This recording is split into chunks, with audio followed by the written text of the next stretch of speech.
ನಮಸ್ಕಾರ ವೀಕ್ಷಕರೇ, ಆಯುಷ್ ಆರೋಗ್ಯ ಕಾರ್ಯಕ್ರಮಕ್ಕೆ ತಮ್ಮೆಲ್ಲರಿಗೂ ಆತ್ಮೀಯ ಸ್ವಾಗತ. ನಾನು ಕುಸುಮ. ವಿಜ್ಞಾನ ಬಹಳಷ್ಟು ಮುಂದುವರೆದಿದೆ. ಹೌದು, ಹಾಗಂತ ನಾವು ಔಷಧಗಳ ಬಳಕೆಯೂ ಕೂಡ ಅಷ್ಟೇ ಜಾಸ್ತಿ ವೇಗವಾಗಿ ನಾವು ಬಳಸ್ತಾ ಇದ್ದೇವೆ. ಹಾಗಾದರೆ ಈ ಎಲ್ಲ ಸಮಸ್ಯೆಗಳಿಗೂ ಈ ಒಂದು ಔಷಧಗಳ ಒಂದು ಅಂದರೆ ಕೆಮಿಕಲ್ಸ್ ನಾವೇನು ಡ್ರಗ್ಸ್ ಯೂಸ್ ಮಾಡ್ತಾ ಇದ್ದೀವಿ ಅದೇ ಒಂದು ಪರಿಣಾಮಕಾರಿಯಾದಂಥ ಚಿಕಿತ್ಸೆ ಅಂತ ನಾವು ಯೋಚನೆ ಮಾಡಬಹುದಲ್ವಾ?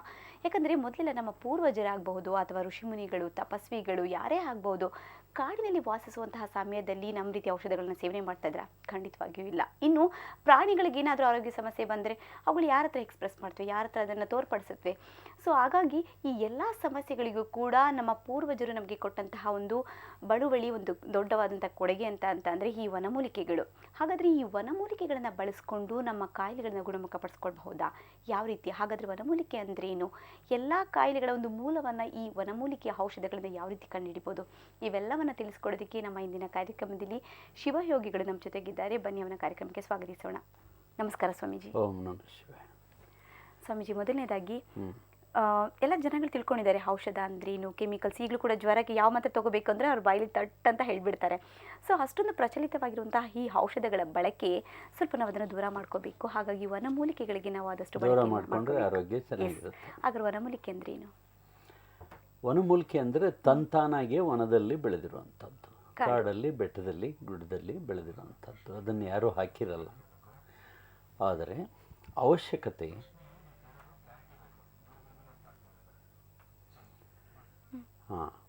ಈಗ ತಂತಾನಾಗೆ ಬೆಳೀತಾ ಇತ್ತು. ಹಿಂದೆ ಮಳೆ ಎಷ್ಟು ಚೆನ್ನಾಗಿತ್ತು.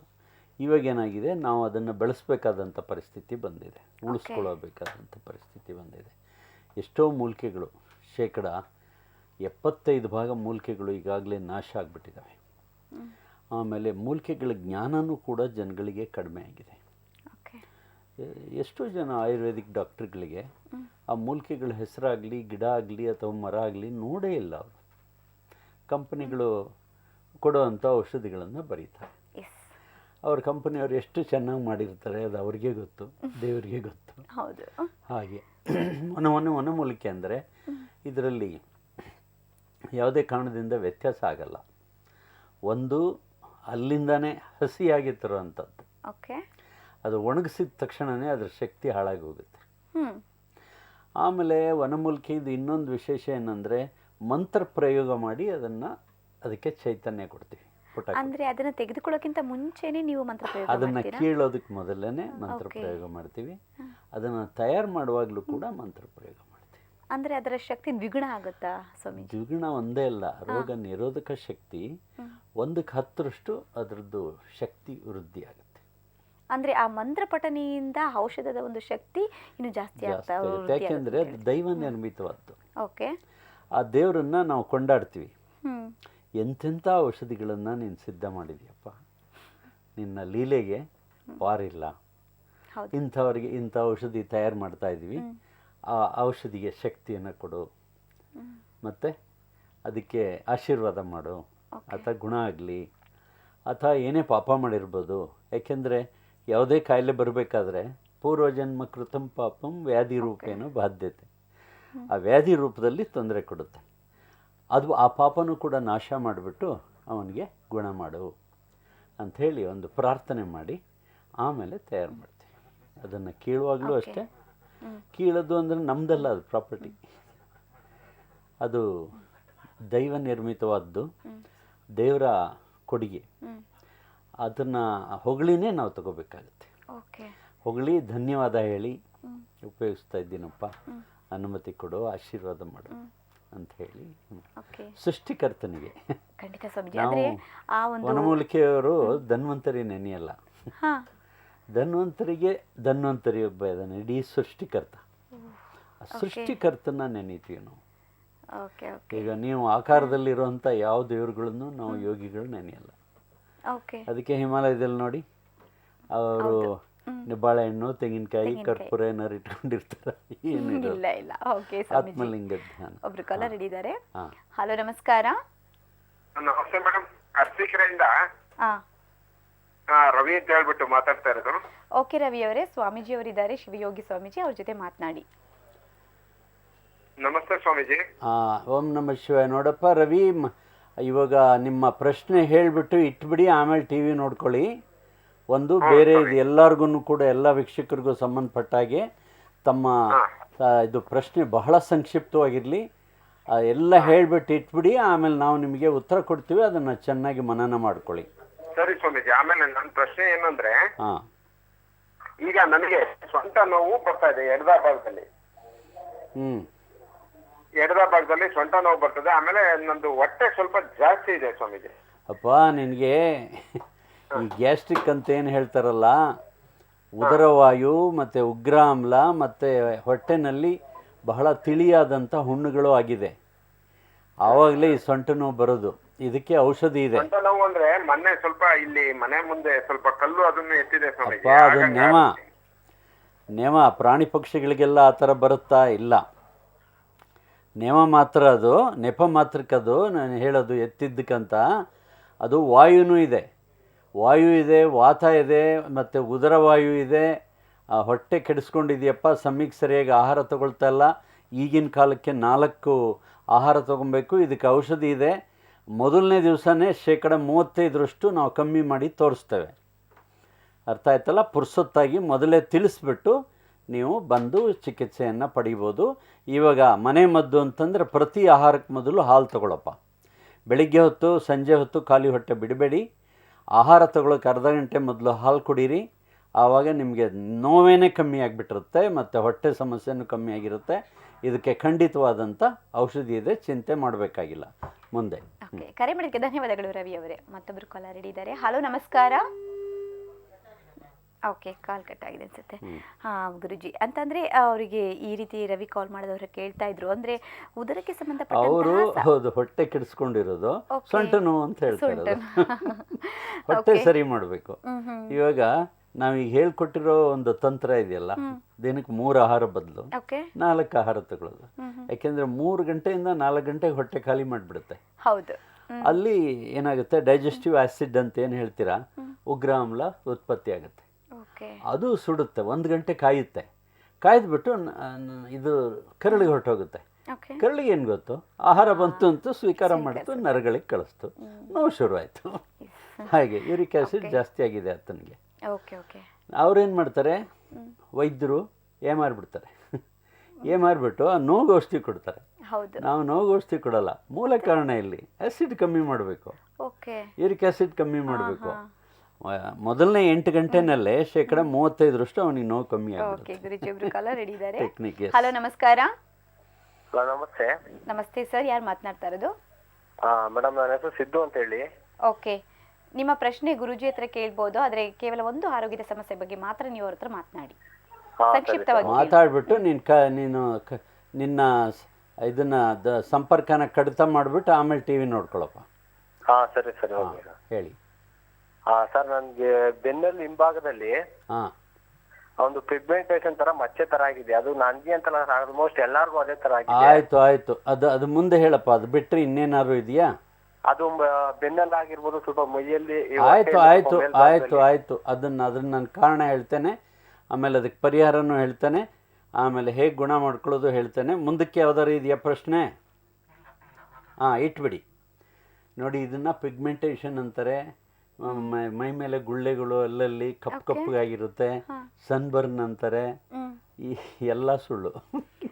ಮತ್ತೆ ಇನ್ಯಾವ ಕಾರಣದಿಂದ? ಅದು ಅಗ್ನಿಮಾಂದ್ಯದಿಂದ ಬರೋದು. ಅಥವಾ ಸಮಯಕ್ಕೆ ಸರಿಯಾಗಿ ಆಹಾರ ತಗೊಳ್ಳದೇ ಇರೋದ್ರಿಂದ ಆತನಿಗೆ ಗೊತ್ತೇ ಇಲ್ಲ. ಮಲ ನೀರಲ್ಲಿ ಒಂದು ಇಲ್ಲ ಕಮೋಡಲ್ಲಿ ಕದಡ್ಕೊಂತ ಇರುತ್ತೆ, ಇಲ್ಲ ಮುಳುಗ್ತಾ ಇರುತ್ತೆ. ಇದು ಮೂಲಂಗಿ ಆಕಾರ, ಬಾಳೆಹಣ್ಣು ಆಕಾರದಲ್ಲಿ ತೇಲ್ಬೇಕು. ಆರೋಗ್ಯವಂತನ ಲಕ್ಷಣ. ಇದನ್ನ 100ಕ್ಕೆ 99.99 ಜನ ಗಮನಿಸೋದೇ ಇಲ್ಲ. ಡಾಕ್ಟರ್ ಇದನ್ನ ಕೇಳಲ್ಲ. ಅಲ್ಲೇ ಡಾಕ್ಟರ್ ಏಮಾರದು. ಅಂದ್ರೆ ನಮ್ಮ ಗಮನಕ್ಕೆ ಬರೋದು ಎಷ್ಟೋ ವಿಷಯಗಳು, ಅಂದ್ರೆ ಮಲ ಕೂಡ ಯಾವ ಆಕಾರದಲ್ಲಿ ನೀರಲ್ಲಿ ತೇಲ್ಬೇಕು, ಹೇಗಿರ್ಬೇಕು, ತಿಂದ ಮೇಲೆ ಅದು ರಿಜೆಕ್ಟ್ ಐಟಮ್, ಹೊರಗಡೆ ಹೋಗುವಂತ ತ್ಯಾಜ್ಯ ವಸ್ತು, ಅದು ಹೇಗಿರ್ಬೇಕು ಅನ್ನೋದೇ ನಮ್ಮ ಸೈನ್ಸ್. ಇದು ಬಹಳ ಜನಕ್ಕೆ ಗೊತ್ತಿಲ್ಲ. ಆಯ್ತು, ಇದನ್ನ ನಾವು ಮುಕ್ತಾಯ ಮಾಡ್ಬಿಡ್ತಾ ಇದೀವಿ. ಆತನಿಗೆ ರಕ್ತ ಶುದ್ಧಿ ಕೆಟ್ಟು ಹೋಗಿದೆ, ಆಮೇಲೆ ಅರ್ಧ ಜೀರ್ಣ ರೋಗ, ಅಗ್ನಿಮಾಂದ್ಯ ಇದೆ. ಇದು ಗುಣ ಆಗ್ತದೆ, ಆತ ಚಿಂತೆ ಮಾಡೋದು ಬೇಕಾಗಿಲ್ಲ. ಸರಿ ಗುರುಜಿ, ಒಬ್ರು ಕಾಲರ್ ಹಿಡಿದ್ದಾರೆ. ಹಲೋ, ನಮಸ್ಕಾರ. ಓಕೆ, ಕರೆ ಕಟ್ಟಾಗಿದೆ. ಗುರುಜಿ, ಈಗ ವನಮೂಲಿಕೆಗಳನ್ನು ತಯಾರಿಸಬೇಕಂತಂದ್ರೆ ಒಂದು ಗಿಡದ ಅಥವಾ ಮರದ ಯಾವ ಯಾವ ಭಾಗಗಳನ್ನು ಉಪಯೋಗಿಸ್ಕೊಂಡು ನೀವು ಔಷಧಿಯನ್ನು ಪಂಚಮೂಲ ಅಂತ ಹೇಳ್ತೇವೆ. ಪಂಚಮೂಲ ಅಂದ್ರೆ ಎಲೆ, ಸರಿ. ಕಾಂಡ, ಬೇರು, ನಾರು ಇಷ್ಟನ್ನು. ಓಕೆ. ಆಮೇಲೆ ಇದರಲ್ಲಿ ಏನು ಮಾಡ್ತೀವಿ, ನೀವು ಹೈಪೊಟೆನ್ಸಿ ಅಂತ ಹೇಳ್ತೀರ, ಬಹಳ ಬೇಗ ಗುಣ ಆಗಬೇಕು. ಹಾಂ. ಅದಕ್ಕೇನು ಮಾಡ್ತೀವಿ, ಈ ರುದ್ರಾಕ್ಷಿ ಭಸ್ಮವನ್ನು ಸೇರಿಸ್ತೇವೆ. ಯಾವುದೇ ಔಷಧ ಜೊತೆಗೆ? ಹೌದು, ಬೂಸ್ಟರ್ ಅದು. ಓಕೆ. ಇವಾಗ ನೀವು ಬೇರೆಯವ್ರು ಏನು ಮಾಡ್ತಾರೆ, ಸ್ಟೆರಾಯ್ಡ್ ಹಾಕ್ತಾರೆ. ಹೌದು, ಇನ್ನು ಮತ್ತಷ್ಟು ಕಾಯಿಲೆಗಳು ಬರೋ ಹಾಗೆ ಮಾಡ್ತಾರೆ. ನಮ್ಮದು ರುದ್ರಾಕ್ಷಿ ಭಸ್ಮ ಹಾಕ್ಬಿಟ್ರೆ ರೋಗ ನಿರೋಧಕ ಶಕ್ತಿ ಹೆಚ್ಚುತ್ತೆ. ನನ್ನ ಅಂದಾಜು ಇಡೀ ಭಾರತದಲ್ಲಿ ರುದ್ರಾಕ್ಷಿ ಭಸ್ಮ ಮಾಡಿರೋ ತಂತ್ರಗಳು 4-5 ಜನಕ್ಕೆ ಅಷ್ಟೇ ಗೊತ್ತು. ಅದ್ರಲ್ಲಿ ನೀವು ಕೂಡ ಒಬ್ರು. ಹೌದು, ಅದನ್ನು ಸೇರಿಸ್ತೇವೆ. ಆಮೇಲೆ ಕೆಲವರು ರಸೌಷಧಿಗಳನ್ನು ಕೊಡ್ತಾರೆ. ರಸೌಷಧ ಅಂದರೆ ಹೈಪೊಟೆಂಟ್, ಅಂದರೆ ನೀವು ಒಂದು ಮಾತ್ರೆ ಕೊಡೋದಕ್ಕೆ 1/4 ಭಾಗ ಕೊಟ್ಟರೆ ಸಾಕು, 1/4 ಮಾತ್ರೆ ಕೊಟ್ಟರೆ ಸಾಕು. ನೋಡಿ, ನಮ್ಮ ಭಾರತದಲ್ಲಿ ತಪ್ಪೇನಾಗಿದೆ ಅಂದರೆ, ಚೈನಾದಲ್ಲಿ ಏನು ನಡೀತಾ ಇದೆ ಅದನ್ನು ನಾವು ಅನುಕರಿಸಬೇಕಾಗಿದೆ. ಅಲ್ಲಿ ಈ ಪಾಶ್ಚಾತ್ಯ ಔಷಧಿ ಪದ್ಧತಿ, ರಾಸಾಯನಿಕ, ಕೆಮಿಕಲ್ ಇದಕ್ಕೆ ಆಸ್ಪದನೇ ಇಲ್ಲ. ಓಕೆ. ಅವ್ರ ದೇಶದಲ್ಲಿರೋದೇ ಕೊಡ್ತಾರೆ. ಅದಿಲ್ಲದೆ ಹೋದರೆ ಏನಾದರೂ ತುಂಬ ತುರ್ತು ಆಪರೇಷನ್ ಮಾಡಲೇಬೇಕು ಅಂಥದ್ದು 100ರಲ್ಲಿರೋ 3 ತಾತ್ಕಾಲಿಕವಾದಂಥ ಪರಿಹಾರಕ್ಕೆ. ಜಪಾನಲ್ಲಿ ಇನ್ನೊಂದು ವಿಶೇಷ ಇದೆ. ಹಲೋ, ನಮಸ್ಕಾರ. Hello madam. ನಮಸ್ತೆ ಮೇಡಮ್. ನಮಸ್ತೆ. ಯಾರು ಮಾತನಾಡ್ತಾ ನಿಮ್ಮ ನೇರವಾಗಿ ಪ್ರಶ್ನೆ ಕೇಳಿ ಸ್ವಾಮೀಜಿಗೆ. ಗುರುಜಿ, ನಂಗೆ ಭಾಳ ದಿವಸಲಿದ್ದ ನಡು ನೋವು, 3 ವರ್ಷಲಿದ್ದ ಮೊಣಕಲ್ ನೋವು ಇದೆ ಮೇಡಮ್. ಅದಕ್ಕೆ ಪರಿಹಾರ ಏನಾದ್ರು ಹೇಳ್ತಾರೆ? ಇಟ್ಬಿಡಮ್ಮ ನೀನು, ಅಷ್ಟೇ ತಾನೇ? ಮುಂದಿನ ಪ್ರಶ್ನೆ ಏನಿಲ್ಲಲ್ಲ? ಏನು ಗುರುಜಿ ಸೌಂಡ್ ಕಡಿಮೆ ಮೇಡಮ್? ಮುಂದಿನ ಪ್ರಶ್ನೆ ಇಲ್ಲಲ್ಲ? ಇಲ್ಲಲ್ರಿ. ಇಟ್ಬಿಡಮ್ಮ ಫೋನು. ಆರಾಮಾಗಿ ಟಿ ವಿ ನೋಡಿಕೊಂಡು ಇದನ್ನು ನಮ್ಮ ಪ್ರಶ್ನೆಗೆ ಉತ್ತರ ಕೇಳ್ಕೊ. ಬಹಳ ಇದು ಒಳ್ಳೆ ಪ್ರಶ್ನೆ ಇದು. ಯಾಕೆಂದರೆ ಆಕೆಗೆ ಋತು ದೋಷ ಇದೆ. ಈಗ ಋತು ಎಷ್ಟು ದಿವಸ ಹೋಗಬೇಕು ಬಹಳ ಜನಕ್ಕೆ ಗೊತ್ತಿಲ್ಲ. ಡಾಕ್ಟ್ರು ಈ ಪ್ರಶ್ನೆನ ಕೇಳಲ್ಲ. ಆಮೇಲೆ ಎಷ್ಟು ಪ್ರಮಾಣ ಹೋಗಬೇಕು ಅದು ಕೇಳಲ್ಲ. ಹೌದು, ಆ ದಿವಸಗಳಲ್ಲಿ ನೋವಿದ್ರೆ ಅದು ಮಾಮೂಲಿ, ಬರಲ್ಗಂತ ತಗೊಂಬಿಡಿ ಅಂತಾರೆ. ಅರ್ಥ ಆಯ್ತಲ್ಲ? ಆಮೇಲೆ ಇದು ಬಿಳಿ ಮುಟ್ಟು ಹೋಗ್ತಾ ಇದೆ, ಶ್ವೇತಪ್ರದರ ಅಂತಾರೆ, ಲಕೋರಿಯಾ ಅಂತ ಇಂಗ್ಲೀಷಲ್ಲಿ ಹೇಳ್ತಾರೆ. ಅದು ಹೋಗ್ತಾ ಇದೆ ಅಂದರೆ ಇತ್ತೀಚೆಗೆ ಎಲ್ಲರಿಗೂ ಹೋಗ್ತದೆ. ಅದು ನಿಲ್ದು ಹೋದರೆ ಈಗ ನಾವು ಆ್ಯಂಟಿಬಯೋಟಿಕ್ಸ್ ಕೊಟ್ಟಿರ್ತೀವಿ, ಗರ್ಭಕೋಶ ಕಿತ್ತಾಕ್ಬಿಡೋಣ ಅಷ್ಟೇ.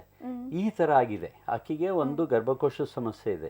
ಆಕೆ ಇಲ್ಲ ಅಂದರೂ ಇದೆ, ಅದು ಗೊತ್ತಿರಲ್ಲ ಆಕೆಗೆ. ಎರಡನೇದು, ಆಕೆ ಗಂಡಂಗೆಕ್ಕಿ ಮಕ್ಕಳಿಗೆಕ್ಕಿ ಎಲ್ಲ ಫೋಟೋಗೂ ಉದ್ಬತ್ತಿ ಬೆಳಗ್ಗೆ ಸ್ನಾನ ಮಾಡಿ ಆ ಬೆಳಗ್ಗೆ ತಗೊಳ್ಳೋದು 8 ಗಂಟೆಗೆ ಆಹಾರ ತಗೊಳ್ಳೋದನ್ನು ಆ ಅಮ್ಮ 12 ಗಂಟೆ, 11 ಗಂಟೆ, 10 ಗಂಟೆ ಹೀಗೆ ತಗೋತಾ ಇದೆ. ಆಕೆಗೂ ಅಗ್ನಿಮಾಂದ್ಯ ಆಗಿದೆ. ಅದಕ್ಕೆ ಸೊಂಟ ನೋವು ಬರೋದು, ಬೆನ್ನು ನೋವು ಬರೋದು, ಜಾಯಿಂಟ್ ಪೈನ್ ಬರೋದು, ಆಮವಾತ ಬರೋದು, ರುಮಟೈಡ್ ಅರ್ಥರೈಟಿಸ್ ಅಂತಿರಲ್ಲ, ಎಲ್ಲ ಬರೋದು ಇದಕ್ಕೋಸ್ಕರ. ಸರಿಯಾದ ಟೈಮ್ಗೆ. ಅದಕ್ಕೆ ಸರ್ವಜ್ಞರು ಏನು ಹೇಳಿದ್ದಾರೆ, ಸರ್ವಜ್ಞ ಶಿವಯೋಗಿಗಳು, ಹಸಿವಾಗದೆ ಉಣಬೇಡ, ಹಸಿದು ಮತ್ತಿರಲೇಬೇಡ, ತೀರಾ ಬಿಸಿಬೇಡ, ತಂಗಳು ಉಣಬೇಡ, ವೈದ್ಯನ ಸಾವಾಸವೇ ಬೇಡ, ಸರ್ವಜ್ಞ. ತುಂಬಾ ಚೆನ್ನಾಗಿದೆ ಗುರುಜಿ. ಒಬ್ರು ಕಾಲರ್ ಹಿಡಿದ್ದಾರೆ. ಹಲೋ, ನಮಸ್ಕಾರ.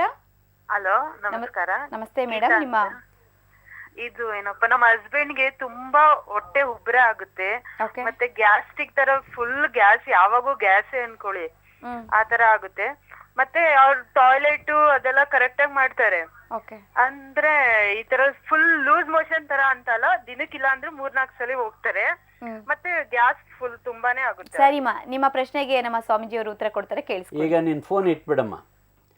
ನೋಡಿ, ಈ ಕಾಯಿಲೆ ಹೆಸರು ಸಂಗ್ರಹಿಣಿ ಅಂತ. ಸಂಗ್ರಹಿಣಿ. ಅದಕ್ಕೆ ಇರಿಟಬಲ್ ಬೌಲ್ ಸಿಂಡ್ರೋಮ್ ಅಂತ. ಪದೇ ಪದೇ ಹೋಗೋದು. ಅವ್ರು ಇನ್ನೊಂದು ಹೇಳಲಿಲ್ಲ, ಅದು ನಮಗೆ ಗೊತ್ತು. ಒಂದು ಗಂಜಿ ಅಂತ, ಗೊಣ್ಣೆ ಅಂತ ಪದಾರ್ಥ ಅಲ್ಲಿ ಹೋಗ್ತಾರೆ. ರಕ್ತ ಆಗೋ ಬದಲು ಮ್ಯೂಕಸ್ ತಯಾರಾಗ್ತಾ ಇರ್ತದೆ. ಆಮೇಲೆ ಆತನಿಗೆ ಅರಿವಿಲ್ಲ, ಹೊಟ್ಟೆ ಹುಣ್ಣು ಆಗೋಗ್ಬಿಟ್ಟಿದೆ ಆತನಿಗೆ. ಆ ಹೊಟ್ಟೆ ಉಬ್ಬರ ಆಗೋದು ಅದಕ್ಕೆ ಸಿಕ್ಕಾಬಿಟ್ಟೆ ದಪ್ಪ, ಈ 9 ತಿಂಗಳ ಗರ್ಭಿಣಿ ಥರ ಆಗ್ಬಿಡ್ತದೆ. ಅದಾಗಿರೋದು ಆತನಿಗೆ. 72 ಗಂಟೆನಲ್ಲಿ ಇದನ್ನು ಸರಿ ಮಾಡ್ಬೋದು. ಹೌದು, ಸರಿ ಮಾಡ್ಬೋದು. ಚಿಕಿತ್ಸೆ 4 ತಿಂಗಳು ತಗೋಬೇಕು. ಲೈಟ್ ಪೆಪ್ಟಿಕ್ ಅಲ್ಸರ್ ಆಗಿದೆ, ಜೊತೆಗೆ ಸಂಗ್ರಹಣೆ ಆಗಿದೆ, ಅರ್ಧ ಜೀರ್ಣ ರೋಗ ಆಗಿದೆ. ಹೊಟ್ಟೆನಲ್ಲಿ ವಾಯು ತುಂಬೋದು ಯಾವಾಗ? ಜೀರ್ಣ ಇದು ತಂತ್ರಗಾರಿಕೆನಲ್ಲಿ ಇದು ಗುಣ ಮಾಡ್ಬೋದು, ಗುಣ ಆಗುತ್ತೆ. ನೋಡಿ ಅಮ್ಮ, ಯೋಚನೆ ಮಾಡಬೇಡಿ. ಕೇವಲ 72 ಗಂಟೆಯಲ್ಲಿ ನಿಯಂತ್ರಣ ಮಾಡ್ತೀವಿ, 4 ತಿಂಗಳಲ್ಲಿ ಸಂಪೂರ್ಣವಾಗಿ ಗುಣ ಆಗುತ್ತೆ. ಹೇಳ್ದಂಗೆ ಕೇಳಬೇಕು. ಆಮೇಲೆ ಅವರಿಗೆ ಮುಖ್ಯವಾಗಿ ಮೊಸರು ಮಜ್ಜಿಗೆ ಆಹಾರ ಜಾಸ್ತಿ. ಹೌದು. ಓಕೆ ಗುರುಜಿ, ಒಬ್ರು ಕಾಲರ್ ಹಿಡಿದ್ದಾರೆ. ಹಲೋ, ನಮಸ್ಕಾರ. ನಮಸ್ತೆ. ಹಾ ನಮಸ್ತೆ ಸರ್. ನಮಸ್ತೆ ಬೇಗ ಮೇಡಮ್. ಬೇಗ ಮಾತಾಡಿ ಅಮ್ಮ. ಮಾತಾಡಿ ಸ್ವಾಮೀಜಿ ಹತ್ರ. ಸರ್ ಆಕ್ಚುಲಿ ನಾನು ಗುರುಜಿ ಹತ್ರ ಮಾತಾಡ್ಬೇಕು. ಮಾತಾಡಿ ಮಾತಾಡಿ. ಮಾತಾಡಿ ಮಾತಾಡಿ. ನಂಗೆ ಸ್ಟಿಂಗ್ ಆಪರೇಷನ್ ಮಾಡ್ಬೇಕು ಅಂತ ಇದ್ದಾರೆ. ಅದು ಕುತ್ಕೊಂಡ್ರೆ ಎದ್ದು ನಿಂತ್ರೆ ರಿಸರ್ಚ್ ಆಗೋದೆಲ್ಲ ಆಗುತ್ತೆ ನನಗೆ. ಹಾ ಮುಂದೆ ಕೇಳಮ್ಮ. ಅದಕ್ಕೆ ಏನ್ ಮಾಡ್ಬೇಕು ಅಂತ. ಏನ್ ಕಾರಣ ಹೇಳಿದ್ರು ಡಾಕ್ಟ್ರು? ಕುತ್ಕೊಂಡ್ ಏನ್ ಸರ್? ಡಾಕ್ಟ್ರು ಏನ್ ಕಾರಣ ಹೇಳಿದ್ರು? ಇದು ಯಾವ ಕಾಯಿಲೆ ಅಂತ ಹೇಳಿದ್ರು? ಅದು ಏನ್ ಕಾಯಿಲೆ ಅಂತ ಹೇಳಿಲ್ಲ ಅವರು. ನಂಗೆ ಸ್ಟಿಂಗ್ ಆಪರೇಷನ್ ಮಾಡ್ಬೇಕು ಅಂತ ಹೇಳಿದ್ರು. ನಂಗೆ ಕುತ್ಕೊಂಡ್ರೆ ಕೆಮ್ಮಿದ್ರೆ ಕುತ್ಕೊಂಡ್ರೆ ನಿಂತ್ಕೊಂಡ್ರೆ ಲೀಕ್ ಆಗ್ತಿತ್ತು. ಅದಕ್ಕೆ ಬೇಕಾಗಿಲ್ಲಮ್ಮ, ಆಪರೇಷನ್ ಬೇಕಾಗಿಲ್ಲ. ಇಲ್ಲಿವರೆಗೆ ಆಪರೇಷನ್ ಮಾಡಿದವರಿಗೆ 100ಕ್ಕೆ 75ರಿಂದ 95 ಭಾಗ ಎಲ್ಲ ಫೇಲ್ ಆಗಿದೆ. ಹೌದು ಸರ್, ಅದು ಹೇಳಿದ್ರು ಗುರುಜಿ. ಹೌದು. ಅದಕ್ಕೆ ನಮ್ಮ ಭಾರತದಲ್ಲಿ ಔಷಧಿ ಇದೆ, ಏನು ಯೋಚನೆ ಮಾಡಮ್ಮ. ಯೋಗವನ ಬೆಟ್ಟಕ್ಕೆ ಪುರ್ಸುತ್ತಾಗಿ ಹಿಂದಿನ ದಿವಸ ಕರೆ ಮಾಡಿ ನಿಮ್ಮ ಸ್ಥಾನನ ಈಗ ಬರ್ತಾ ಇದೀವಿ ಅಂತ ತಿಳಿಸ್ಬಿಟ್ಟು ಬನ್ನಿ. ಅದು ಹಾಗೆ ಗುಣ ಆಗ್ತದೆ. ಅದು ಮಿದುಳಿನ ರೋಗ. ಸರಿ. ಮಿದುಳಿಗೂ ಅದು ಮಿದುಳು ನರಗಳನ್ನು ನಿಯಂತ್ರಣ ಮಾಡುವಂಥ ಶಕ್ತಿ ಕೇಂದ್ರ. ಅದು ನಿಯಂತ್ರಣ ಆಗದೇನೆ ಕಂಟ್ರೋಲ್ ಇಲ್ದೇನೆ ಸ್ವಲ್ಪ ಹೊರಗಡೆ ಹಿಂಗೆ ಚಿಮ್ತಾ ಇರುತ್ತೆ. ಈಗ ವಾಟರ್ ಟ್ಯಾಂಕ್ ಹೋಗ್ತಾ ಇರುತ್ತೆ, ರಸ್ತೆಲೆಲ್ಲ ಚೆಲ್ತಾ ಇರುತ್ತಲ್ಲ ಆ ರೀತಿ. ಹಾಗೆ. ಸರಿ ಸ್ವಾಮೀಜಿ ಒಬ್ರು ಕಾಲರ್ ಹಿಡಿದ್ದಾರೆ. ಹಲೋ ನಮಸ್ಕಾರ. ನಮಸ್ತೆ. ನಮಸ್ತೆ ಸರ್. ಗುರುಗಳ ಪಾದಗಳಲ್ಲಿ ನಮಸ್ಕಾರ. ಹೇಳಪ್ಪ. ಹಲೋ, ಶುಭಾಶಯಗಳು. ಗುರುಗಳೇ, ನಾನು ತುಮಕೂರಿಂದ ಮನೋಜ್ ಅಂತ ಮಾತಾಡ್ತಾ ಇದ್ದೇನೆ. ಕಾಲಲ್ಲಿ ವ್ಯಾರಿಕೋಸ್ ವೇನ್ಸ್ ಗಂಟುಗಳು ಜಾಸ್ತಿ ಆಗಿದೆ ಗುರುಜಿ. ನಾನು ಲೆಕ್ಚರರ್. ಆಯ್ತು, ಅದಲ್ಲದೆ ಮುಂದಕ್ಕೆ ಹೇಳಪ್ಪ. ಇದಕ್ಕೆ ಔಷಧಿ ಇದೆ, ಮುಂದಕ್ಕೆ ಹೇಳಪ್ಪ. ಮುಂದಕ್ಕೆ ಸ್ವಲ್ಪ ಸ್ಥೂಲಕಾಯ ಗುರುಜಿ. ಸ್ವಲ್ಪ ಆಮೇಲೆ ಮುಂದಕ್ಕೆ ಹೇಳಪ್ಪ. ಅಷ್ಟೇ ಗುರುಜಿ. ಇಟ್ಬಿಡಪ್ಪ ಈಗ ಫೋನು. ಈಗ ನೋಡಿ, ವೆರಿಕೋಸ್ ವೈನ್ ಬರೋದು ಅದಕ್ಕೇನೆ, ಸ್ಥೂಲಕಾಯ ಬರೋದು ಅದಕ್ಕೇನೆ. ಈಗ ಏನು ಮಾಡ್ತಾರೆ, ಬಲಾತ್ಕಾರವಾಗಿ ಅವ್ರನ್ನ ಔಷಧಿ ಕೊಟ್ಬಿಟ್ಟು ನೋಡಿ, ಸ್ಥೂಲಕಾಯ ಚಿಕಿತ್ಸೆಗೆ ಹೋದವರೆಲ್ಲ ಸತ್ತೋಗಿದ್ದಾರೆ. ಹೌದು. ಯಾವುದಕ್ಕೆ? ಈ ಕೆಮಿಕಲ್ ಔಷಧಿ ತಗೊಂಡು. ಶ್ರೀಕಂಠ ದತ್ತ ಹೋದ, ವಿಷ್ಣುವರ್ಧನ್ ಹೋದ, ಹೌದಲ್ಲ? ಎಷ್ಟು ಜನ ಹೋದ್ರು, ಸಾಯ್ತಾ ಇದ್ದಾರೆ. ಸರ್ಕಾರಕ್ಕೆ ಯೋಚನೆ ಇಲ್ಲ, ವೈದ್ಯರಿಗೂ ಯೋಚನೆ ಇಲ್ಲ, ಲಾಯರ್ಗಳಿಗೆ ಯೋಚನೆ ಇಲ್ಲ, ನ್ಯಾಯಾಲಯಕ್ಕೆ ಯೋಚನೆ ಇಲ್ಲ. ಸ್ಥೂಲಕಾಯಕ್ಕೆ ಭಾರತದಲ್ಲಿ ಅತಿ ಸರಳವಾದಂಥ ಔಷಧಿ ಇದೆ. ಇಲ್ಲ, ಇದು ಇಮಿಡಿಯೇಟ್ ಬರುತ್ತಲ್ಲ, 72 ಗಂಟೆಯಲ್ಲಿ ಕೊಡ್ತೀವಿ. ಈಗ ಉದಾಹರಣೆಗೆ ಬಾಯಿ ಒಣಗ್ತಾ ಇರ್ತದೆ, ಮಧುಕರ ಅಂತ ನಮ್ಮ ಹತ್ರ ಒಂದು ಚೂರ್ಣ ಇದೆ. ಅದು ಹಾಕಿದರೆ ಕೇವಲ 2-3 ನಿಮಿಷದಲ್ಲಿ ಬಾಯಿ ಒಣಗೋದು ನಿಂತು ಹೋಗುತ್ತೆ. ಅಷ್ಟು ಬೇಗ ಗುಣ ಮಾಡುವಂಥ ಔಷಧಿ ಇದೆ. ಇವಾಗ ಈತನಿಗಾಗಿರೋದು ಒಂದು ಸ್ಥೂಲಕಾಯ, ಶರೀರದಲ್ಲಿ ನೀರು ಯಾಕೆ ಸೇರುತ್ತೆ? ಅಗ್ನಿಮಾಂದ್ಯ. ಅಗ್ನಿಮಾಂದ್ಯ ಅಂದ್ರೇನು? ಅರ್ಧ ಜೀರ್ಣ ರೋಗ.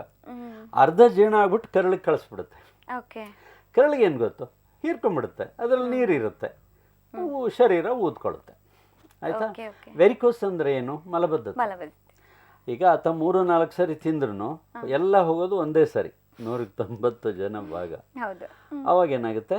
ವೆರಿಕೋಸ್ ವೇನ್ ಆಗುತ್ತೆ. ಹೆಣ್ಮಕ್ಳಿಗೆ ಗರ್ಭಕೋಶದಲ್ಲಿ ತಿಂಗಳು ಸರಿಯಾಗಿ ಹೋಗದೆ ಹೋದ್ರೆ ಅವ್ರಿಗೆ ವೆರಿಕೋಸ್ ವೇನ್ ಆಗುತ್ತೆ. ಇದು 2 ಕಾಯಿಲೆಗಳು ಸಲೀಸಾಗಿ ಗುಣ ಮಾಡುವಂಥದ್ದು. ಆಶ್ಚರ್ಯನೂ ಇಲ್ಲ, ಪವಾಡನೂ ಇಲ್ಲ.